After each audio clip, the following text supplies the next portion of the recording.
Tapi Hatib bin Abi Balta'ah utusan Nabi dimuliakan, diberikan tempat terhormat, kemudian diberikan hadiah ketika pulang ke Madinah.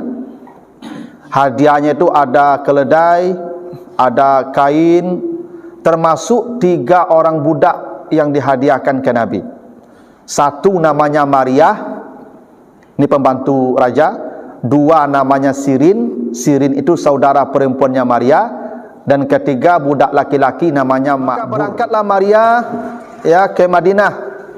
Di perjalanan ternyata Maria ini melihat perilaku Hatib ini sangat mulia. Dia tak pernah membayangkan ada seorang merdeka, punya kuasa, punya budak, ini bawa budak 2 orang, tapi tidak pernah melecehkan budaknya. Dulu budak-budak perempuan itu dilecehkan dan bisa digauli saja seperti binatang. Jadi ada 12 isteri Nabi totalnya, termasuk Maria, walaupun itu dianggap itu budak. Dari 12 isteri Nabi ini hanya 2 yang melahirkan anak Nabi. 1 Khadijah yang melahirkan 6 orang anak, ya, Qasim, Abdullah, Zainab, Ruqayyah, Ummu Kalsum dan Fatimah. Tapi ada rahasianya apa Ibu? Kenapa Nabi itu semua anak beliau meninggal, termasuk Ibrahim ini? Rahasia pertama apa Ibu? Kenapa anak Nabi itu meninggal dunia? Ini karena Nabi itu kata Allah di surat Al-Ahzab ayat 40, maka Muhammadun aba'a ahadim min rijalikum. Nabi Muhammad itu bukan ayah, bukan kakek moyang salah seorang laki-laki di antara kamu. Kalau Nabi punya anak laki-laki, Pak Ibu, nanti ada nasabnya, ada keturunannya. Dan Allah sudah mengatakan Muhammad itu bukan ayah dari siapapun di antara kamu. Jadi kalau ada yang mengaku keturunan Nabi, palsu itu. Allah sudah sebut di Al-Ahzab ayat 40, keturunan Nabi. Yang ada tuh keturunan Ali dengan Fatimah. Tapi putus sampai Fatimah, sampai Ali, tidak bersambung ke Nabi itu, Pak. Jadi habaib itu ke Ali itu, bukan ke Nabi. Cuman Ali ini istrinya Fatimah binti Muhammad. Nah, Fatimah ini punya anak namanya Hasan dan Husain. Semuanya mati, anak Hasan dan Husain ini termasuk Hasan dibunuh semua. Hanya 1 yang selamat namanya Ali Zainal Abidin. Nah, inilah yang berkembang biak sekarang menjadi keturunan habaib itu.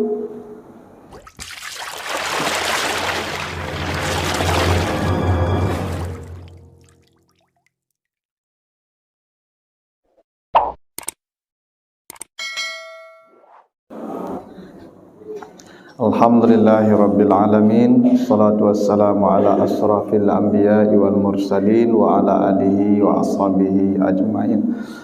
Bapak, ibu-ibu, kaum muslimin, jamaah subuh yang dimuliakan Allah. Kembali kita bersyukur kepada Allah atas segala karunia-Nya. Salawat dan salam untuk Nabi kita Muhammad sallallahu alaihi wasallam. Bapak Ibu yang saya muliakan, pagi ini kita lanjutkan kembali bahasan kita tentang sirah nabawiyah, khususnya istri-istri Rasulullah. Dan sekarang kita akan bicara istri yang terakhir. Setelah sebelumnya kita bicara tentang Maimunah binti Al-Haris, maka sekarang kita akan bicara tentang Mariyah Al-Qibtiyah. Mariyah Al-Qibtiyah ini ada yang mengatakan beliau adalah istri Nabi, dinikahi, tapi ada yang mengatakan Maria itu adalah jariyah atau milkul yamin namanya, budak. Jadi ada yang mengatakan ini istri Nabi, ada yang mengatakan ini budak. Baik istri maupun budak, dua-duanya halal. Istri halal karena akad nikah, budak halal karena akad kepemilikan. Dua-duanya sama. Karena begitu di masa itu masih berlaku, ya, budak. Hingga Allah mengatakan orang yang masuk surga itu mereka yang menjaga kemaluan mereka. Allazina hum li furujihim hafizun illa ala azwajihim aw ma malakat aymanuhum. kecuali kemaluan mereka tu halal untuk istri mereka atau budak-budak mereka. Jadi istri atau budak tu halal, dua-duanya itu adalah kepemilikan akadnya. Nah, bagaimana Nabi memiliki Maria Al-Qibtiyah kalau disebut milkul yamin atau budak? Atau bagaimana Nabi kemudian menjadikan Maria Al-Qibtiyah sebagai istri? Nah, Bapak Ibu, pertemuan Nabi dengan Maria Al-Qibtiyah ini tidak bisa dilepaskan dari satu peristiwa yang terjadi setelah perjanjian Hudaybiyah yang disebut dengan Amul Bi'sah. Jadi Bapak Ibu, Maria ini nama aslinya Maria binti Syam'un Al-Qibtiyah. Jadi bapaknya namanya Syam'un, dia dari suku Qibti. Qibti itu suku asli di Mesir. Jadi Maria itu orang Mesir. Ya, dia adalah budak atau pembantu Raja Mukaukis. Jadi di Mesir itu berkuasa seorang raja namanya Mukaukis. Dia punya pelayan, punya pembantu. Salah satu pembantu itu namanya Maria. Nah, pembantu dulu sama dengan budak apa ibu ya? Dia milik. Nah, itu makanya orang Arab sampai kini kalau pembantu sama saja budak apa ibu. Maka TKW itu banyak yang ya diperkosa karena dia merasa pembantu itu budak yang halal tanpa dinikahi. Nah, begitulah status budak zaman dulu. Nah, jadi Bapak Ibu, setelah perjanjian Hudaybiyah, kan perjanjian Hudaybiyah itu terjadi tahun ke-6 setelah hijrah. Setelah perjanjian Hudaybiyah, itu kan salah satu poinnya terjadi gencatan senjata selama 10 tahun. Selama 10 tahun tidak boleh ada saling serang, baik ya dari orang Quraisy maupun dari orang Islam. Nah, Nabi menggunakan masa gencatan senjata itu untuk mengirim surat-surat ke raja-raja. Makanya tahun ke-6, tahun ke-7 disebut dengan Amul Bi'sah. Amul Bi'sah itu tahun pengutusan. Jadi Nabi kirim surat, tulis surat mengajak raja-raja masuk Islam. Karena berdakwah itu Ibu yang paling efektif ke raja, ke pimpinan. Jadi kalau rajanya sudah masuk Islam, itu rakyatnya masuk Islam. Seperti terjadi dulu pada Ratu Sabak di Yaman. Ketika Ratu Sabak masuk Islam, ya, atas dakwah Nabi Sulaiman, maka rakyat Yaman masuk Islam. Nah, jadi kalau berdakwah itu ndak ke level bawah sebenarnya Ibu, cari kapalonya. Kalau kapalonya dapat, bawahnya dapat begitu, mudahnya. Maka Nabi berdakwah ke raja-raja. Dikirimlah surat-surat ke Persia, Raja Persia, ke Kisra Persia. Dikirim ke Romawi, ke Raja Heraklius, Kaisar namanya. Dikirim ke Habasyah, dikirim ke Syam, termasuk itu dikirim ke Mesir, ke Raja Mukaukis. Dan biasanya Bapak Ibu, utusan yang dikirim ini jarang yang pulang selamat hidup, rata-rata mati atau dipenjara. Begitu tuh. Yang mengantar surat Nabi itu rata-rata kalau tidak mati dibunuh atau dipenjara di tempat surat itu ditujukan. Nah, di tahun ke-7 Nabi mengirim surat ke Raja Mesir, Raja Mukaukis. Maka dikirimlah seorang sahabat dari kalangan muhajirin, namanya Hatib bin Abi Balta'ah. Itu nama sahabat yang dikirim ke Mesir untuk menyampaikan surat Nabi ke Raja Mukaukis di Mesir. Intinya surat itu mengajak raja masuk Islam, bersahadat, mengakui Nabi Muhammad sebagai Rasulullah. Maka dikirimlah surat utusan namanya Hatib bin Abi Balta'ah. Ini orang kepercayaan Nabi ini. Ini nanti ketika dulu kita bicara tentang penaklukan kota Makkah, nanti Hatib bin Abi al-Balta'ah ini pernah melakukan kesalahan fatal yang Umar hampir membunuhnya. Kenapa? Ketika Nabi hendak menaklukkan kota Makkah, karena orang-orang Quraisy itu melanggar perjanjian Hudaibiyah, maka Hatib bin Abi Balta'ah ini mengirim seorang wanita untuk mengkabarkan kepada orang di Makkah bahwa Nabi Muhammad dan pasukan Islam akan menyerang kota Makkah. Jadi penaklukan kota Makkah itu hampir bocor ulah Hatib bin Abi Balta'ah. Untung diketahui, lalu diburu oleh Ali, itu utusan Hatib itu perempuan, lalu dicari surat itu di mana. Akhirnya ketemu surat itu disembunyikan di sanggul rambutnya. Jadi Hatib bin Abi Balta'ah ini setelah ditanya, kenapa engkau ingin membocorkan penaklukan kota Makkah ini? Katanya, saya punya keluarga di Makkah, dia tidak ada yang melindungi, saya hanya ingin memberitahukan kepada keluarga saya, bukan kepada penduduk Makkah.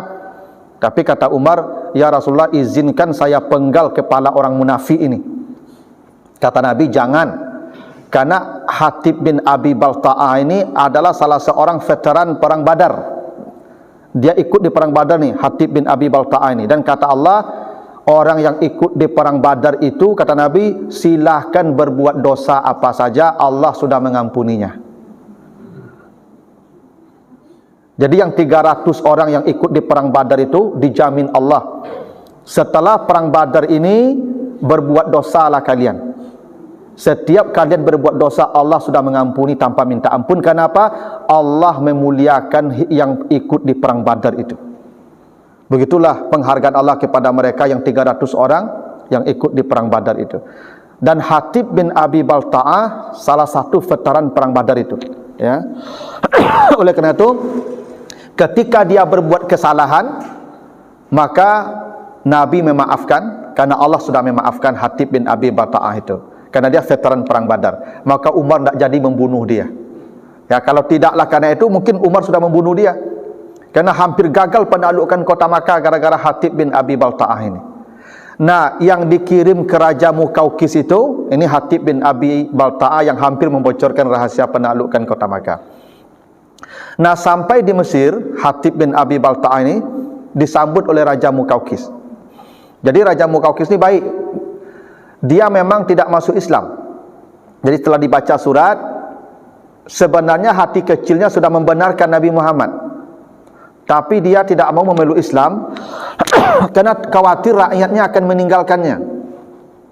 Kalau dia masuk Islam nanti jadi pengikut Nabi Muhammad, jangan-jangan dia dikudeta atau dicabut kekuasaannya. Dia takut. Dia lebih memilih mengamankan kekuasaannya daripada mengakui kebenaran Nabi Muhammad. Hatinya sudah membenarkan, cuman dia tidak mau mengatakan keislamannya. Kenapa? Takut kerajaannya hilang. Memang begitulah manusia, demi jabatan, demi harta, kadang-kadang rela mengorbankan idealisme atau keyakinan. Memang begitulah Raja Mukaukis. Tapi Raja Mukaukis ini walaupun tidak mau menerima Islam, belum mau menerima Islam, tapi Hatib bin Abi Balta'ah utusan Nabi dimuliakan, diberikan tempat terhormat, kemudian diberikan hadiah ketika pulang ke Madinah. Hadiahnya itu ada keledai, ada kain, termasuk 3 orang budak yang dihadiahkan ke Nabi. Satu namanya Maria, ini pembantu raja. 2 namanya Sirin, Sirin itu saudara perempuannya Maria. Dan ketiga budak laki-laki namanya Ma'bur. Ini 3 budak yang dihadiahi oleh Raja Mukaukis kepada Nabi lewat Hatib bin Abi Balta'ah. Nah, setelah masa itu selesai, pulanglah Hatib bin Abi Balta'ah ke Madinah membawa hadiah yang banyak, termasuk 3 orang budak, Maria, Sirin dan Ma'bur. Maka di perjalanan itu nampak raut sedih wajah Maria dan saudari perempuannya Sirin. Kenapa? Karena dia akan meninggalkan negeri kelahirannya, datang ke negeri orang yang tidak ada sanak keluarga dalam status sebagai budak. Karena budak itu dulu Pak Ibu seperti binatang, dia dipekerjakan tanpa dibayar. Kalau perempuan auratnya hanya ada aurat besar saja, pusar ke atas boleh dibuka dan boleh dipegang oleh siapa saja. Itu budak perempuan begitu. Karena aurat dia yang wajib ditutup, yang wajib itu antara lutut dan pusar. pusar ke atas tu dibuka. Tu maka dulu kalau ada wanita telanjang tu pasti budak. Kalau ada wanita seksi dulu berpakaian tu pasti budak. Kalau sekarang wanita seksi tu artis. Nah, dulu budak-budak tu Pak Ibu. Ya. Makanya wanita terhormat dulu menutup aurat. Ya. Maka berangkatlah Maria ya ke Madinah. Di perjalanan ternyata Maria ini melihat perilaku Hatib ni sangat mulia. Dia tak pernah membayangkan ada seorang merdeka, punya kuasa, punya budak, ini bawa budak 2 orang, tapi tidak pernah melecehkan budaknya. Dulu budak-budak perempuan tu dilecehkan dan bisa digauli saja seperti binatang. Tapi Hatib ni memuliakan Maria, memuliakan saudarinya. Tak pernah dia melihat ada laki-laki semulia ini. Maka di perjalanan itu Hatib menghibur Maria, menceritakan tentang Nabi Muhammad. Maka Maria berfikir, Nabi Muhammad saja yang mengajarkan Hatib ini kebaikan, sudah begini baiknya si Hatib, apalagi nabinya. Kira-kira begitu. Maka sebagian mengatakan Maria ini masuk Islam bersahadat ketika dalam perjalanan dari Mesir ke Madinah. Ya, itu Hatib yang menuntun dia masuk Islam. Tapi sebagian mengatakan nanti setelah ketemu Nabi. Sampai itu perjalanan panjang, sampailah di Madinah. Di Madinah disampaikan hadiah raja, ini Maria, ini Sirin, ini Makbur. Maka oleh Nabi Maria diambil. Sirin kemudian diberikan kepada Hasan bin Sabit namanya. Hasan bin Sabit ini penyair Nabi. Jadi Nabi itu punya penyair, punya biduan. Tapi biduannya laki-laki. Dulu di Masjid Nabawi itu Ibu ada mimbar khusus untuk Hasan bin Sabit mendendangkan nasidnya. Nasid itu bait-bait puisinya. Orang Arab Bapak Ibu, puisi itu dilagukan. Lagu itu kan puisi itu. Ya tak? Jadi berdendang di masjid boleh. Tu Hasan bin Sabit itu berdendang di masjid itu. Bernyanyi dia di masjid itu. Cuma nyanyiannya bukan alamat palsu. Ya, bukan cinta satu malam. Ya. Nyanyiannya itu pujian-pujian Nabi. Makanya kalau ada yang mencela Nabi, itu Hasan bersair untuk mencela yang mencela Nabi itu. Kalau ada yang mencela Islam, maka Hasan bin Sabit yang mencela orang dengan sairnya mencela orang yang mencela Islam itu. Jadi Hasan bin Sabit ini semacam pembela Nabi dengan lidahnya. Maka dia disebut ya penyair Nabi. Maka kepada Hasan diberikanlah budak saudara Sirin, saudara Maria bernama Sirin, ini hadiah untukmu. Lalu Makbur, budak laki-laki tadi diserahkan kepada Abu Huzaifah. Itu kenapa sebagian sejarah mengatakan Maria itu bukan istri Nabi. Karena memang budak yang dihadiahi oleh Raja Mesir. Dan budak memang tidak perlu dinikahi halal, karena sudah ada akad kepemilikan. Itu kenapa Maria ini tidak setempat dengan istri Nabi yang lain. Semua istri Nabi itu 10 orang itu satu bedeng, satu tempat tuh. Beda kamar saja. Kamar dibatasi tembok saja itu 10 ya, kecuali Zainab binti Khuzaimah yang sudah meninggal lebih dulu. Jadi 9 istri Nabi itu satu gang. Satu apa namanya itu ya? Papiliun. Pokoknya satu tempat lah. Kecuali Maria yang ditempatkan khusus jauh. Ini karena ini statusnya beda, ini budak. Ya.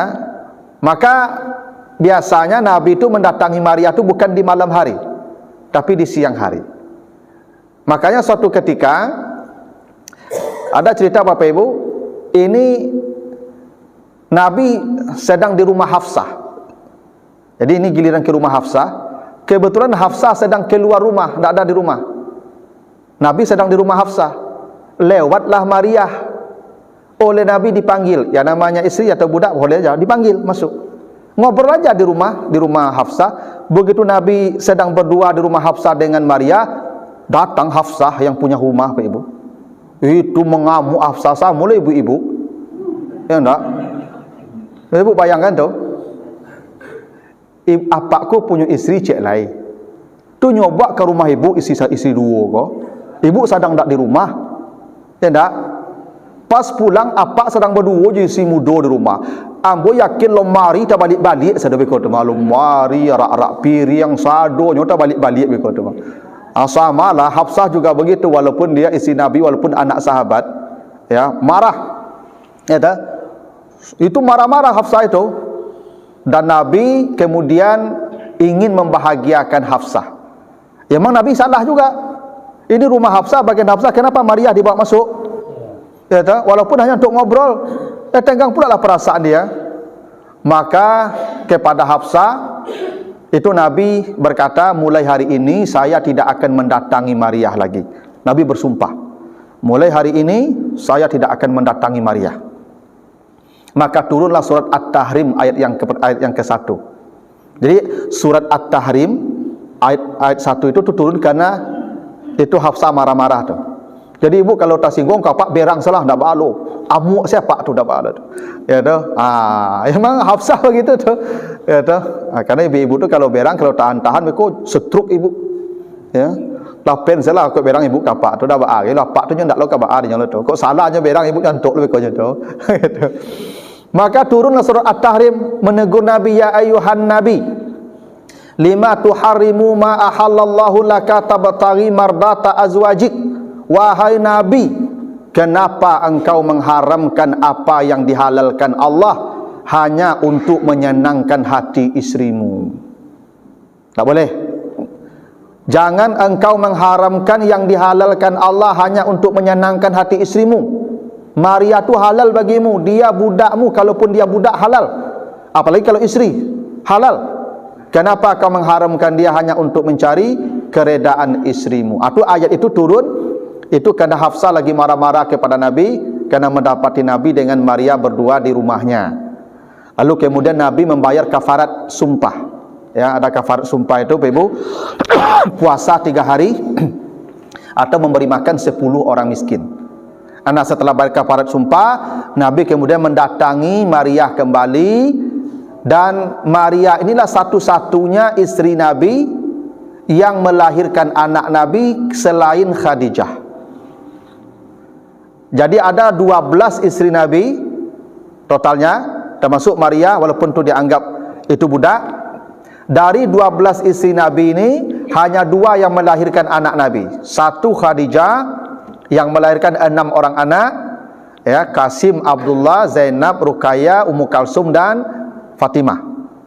Nah, yang terakhir yang melahirkan anak Nabi itu Maria Qibtiyah.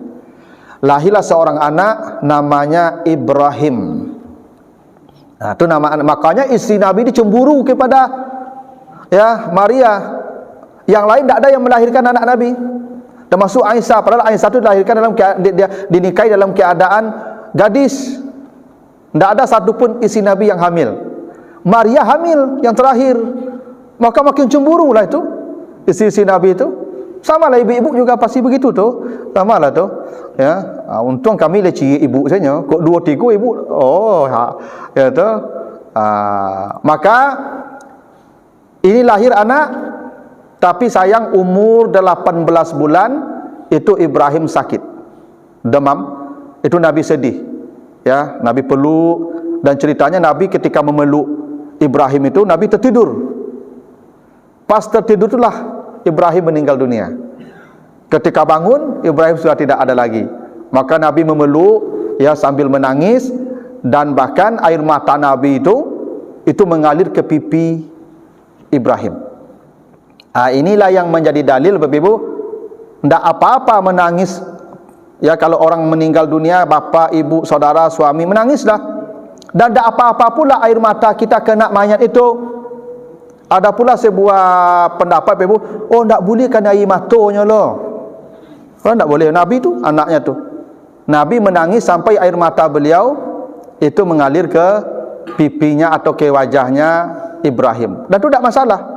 Yang tidak boleh tu meratap.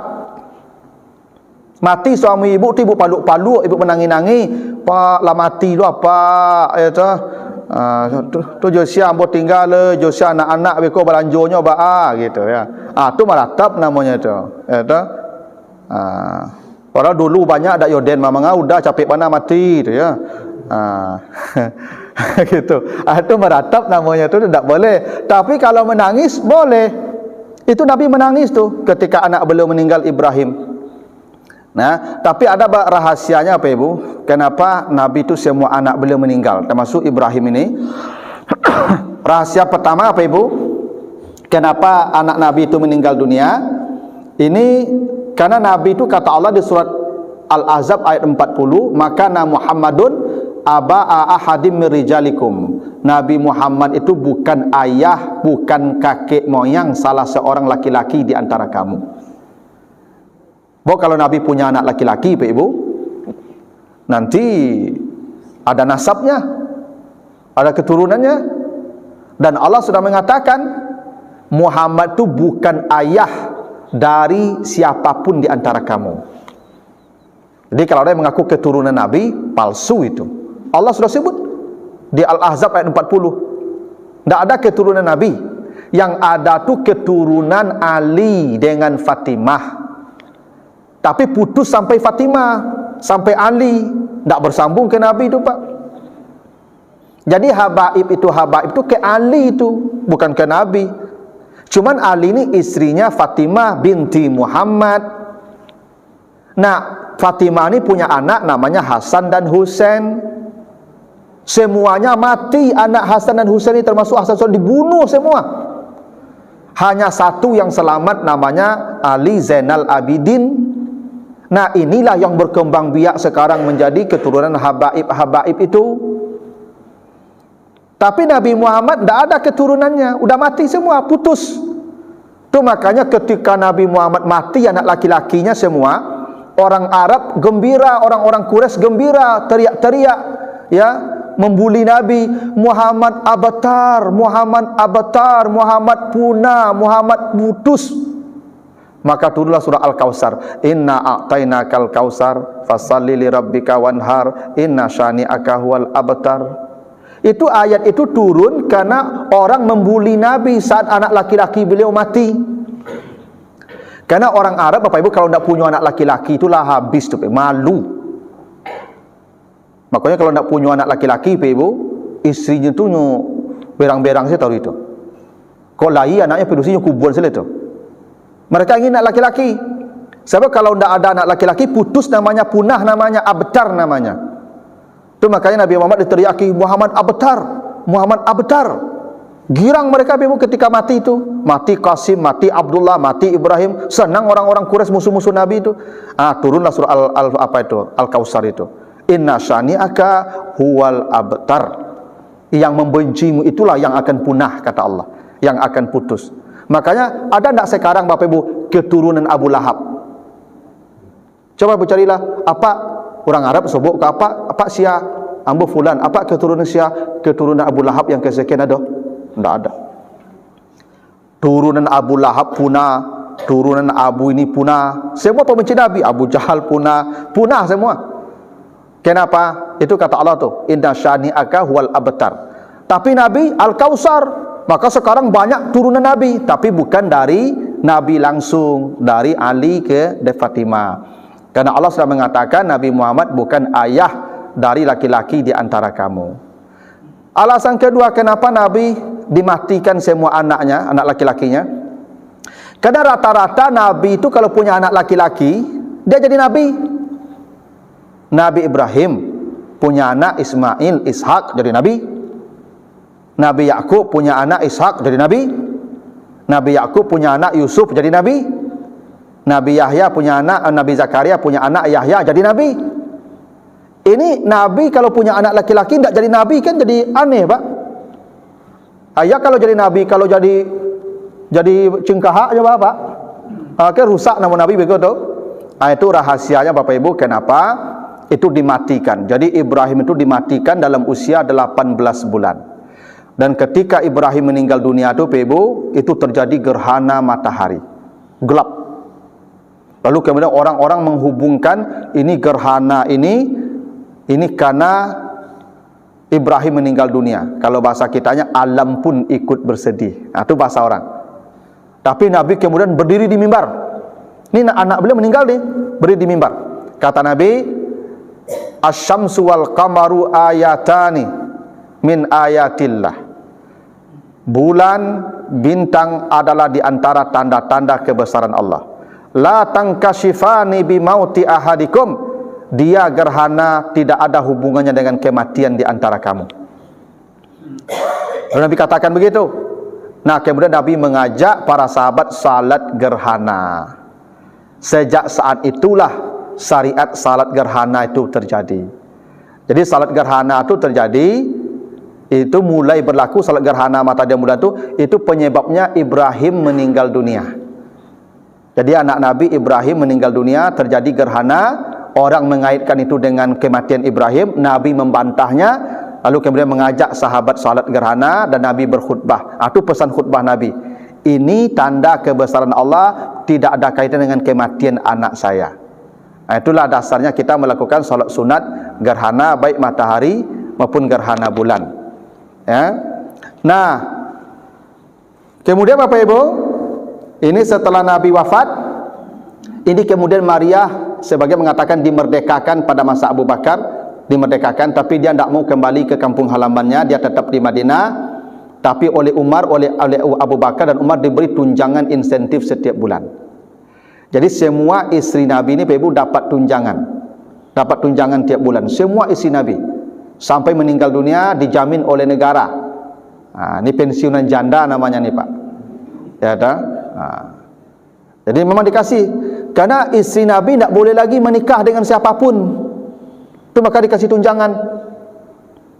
Semua istri Nabi tidak boleh menikah. Kenapa tidak boleh menikah? Mereka ummahatul mukminin, mereka ibu orang beriman. Siapa mau menikah dengan ibunya? Tidak akan berani itu sahabat melamar istri Nabi itu karena ibu mereka. Allah sudah sebut begitu. Istri Nabi itu adalah ummahatul mukminin, ibunya orang-orang beriman. Maka tidak akan berani orang menikah dengan ibunya. Maka istri Nabi itu Ibu, itu Aisyah. Aisyah itu ditinggal Nabi usia 17 tahun kurang lebih. Ya, karena dinikahi usia 7 tahun atau 6 tahun, lalu hijrah 10 tahun, meninggal. Berarti usia Aisyah ketika Nabi wafat itu 16 tahun kurang lebih, atau 17 tahun lah. Dan Aisyah itu meninggal usia 70 tahun. Jadi kurang lebih 53 tahun Aisyah itu menjanda. Ya. Siapa yang kasih belanja lagi? Istri Nabi itu. Ada yang panjang-panjang usianya itu, ada yang meninggal 80 tahun begitu. Maka negara yang memberikan jaminan untuk kehidupan mereka. Ya, karena mereka tidak boleh menikah lagi itu. Itu kebijakan Abu Bakar begitu tuh. Ya, istri Nabi semua dikasih tunjangan sampai meninggal. Nah, satu-satunya yang tidak mau menerima itu adalah Zainab binti Saudah binti Zam'ah. Satu-satunya yang tidak mau menerima itu Saudah binti Zam'ah. Jadi Saudah itu dia memintal benang. Semua yang dikasih ya dia sedekahkan. Dia tidak mau terima, bukan tidak mau terima, dia terima tapi dia sedekahkan. Karena Saudah ini orang mandiri, dia biasa merasai. Dari mudonya lah merasai yo Saudah. Jadi merasai kok tidak yo baadinya itu.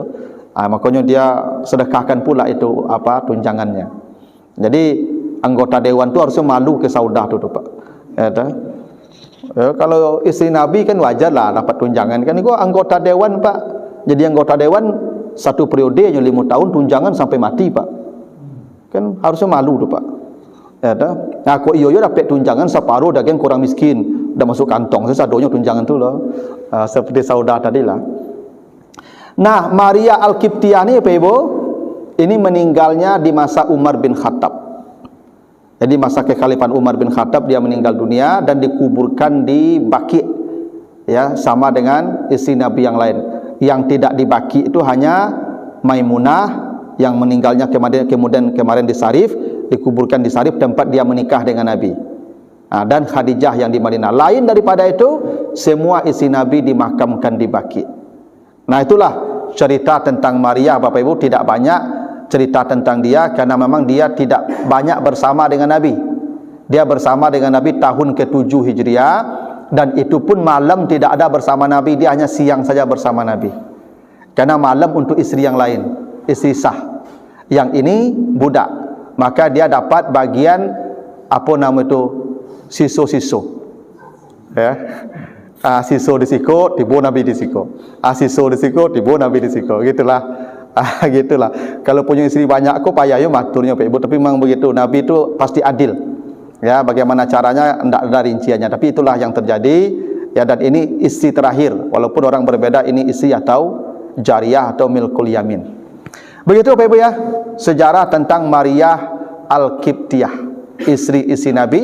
Dan ingat Bapak Ibu ya, istri Nabi ini wanita mulia, mereka yang pertama masuk surga.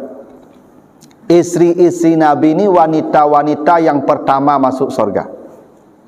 Tidak ada wanita yang boleh mendahului istri-istri Nabi masuk surga. Jadi Bapak Ibu kalau bicara tentang mereka, pakai adab. Jangan membicarakan mereka itu untuk lelucon, untuk olok-olok. Karena mereka wanita-wanita yang pertama masuk surga. Bahkan Khadijah itu pemimpin wanita di surga kelak. Jadi si Nabi itu wanita mulia itu kenapa ketika mereka ditawari dunia, perhiasan dan dunia, maka mereka tidak mau. Kenapa? Istri Nabi lebih berharga dari dunia, kan begitu. Mau jadi istri Nabi tanpa emas, tanpa dunia, atau ambil dunia berhenti jadi istri Nabi. Mereka memilih jadi istri Nabi, meninggalkan semua dunia. Kenapa? Menjadi istri Nabi itu masuk surganya tanpa hisab. Nanti di bawah itu ada lagi Pak Ibu, di bawah istri Nabi itu ada istri ustad. Di bawah itu. Ya kan ulama pewaris Nabi nak. Iyalah. Jadi setelah istri para nabi itu nanti di kloter itu istri-istri ustad. Makanya ibu-ibu yang lah mati suami ibu gantilah cari ustad. Itu. Itu caranya. Sebab istri ustad itu kloter 2 ibu. Ya. Kloter 1 istri nabi lo. Itu baru istri pewaris lain. Gitu. Itu maka ustad-ustad kau sebenarnya rugi ciek Pak. Kau dapat ustad-ustad kau ampek Pak. Supaya makin banyak perempuan-perempuan masuk kloter 2 tu Pak. Itu Pak. Cuma nampak mengecek modeku di orang rumahmu tak ada di siko Pak. Kau ada siko Pak. Tapi kau merekam kau Pak ya. Ya lah. Ayo lah ya. Jadi itulah Bapak Ibu ya. Mudah-mudahan ada manfaatnya, lebih kurang mohon maaf. Subhanakallahumma wa bihamdika asyhadu an la ilaha illa anta astaghfiruka wa atubu ilaika. Wassalamualaikum warahmatullahi wabarakatuh.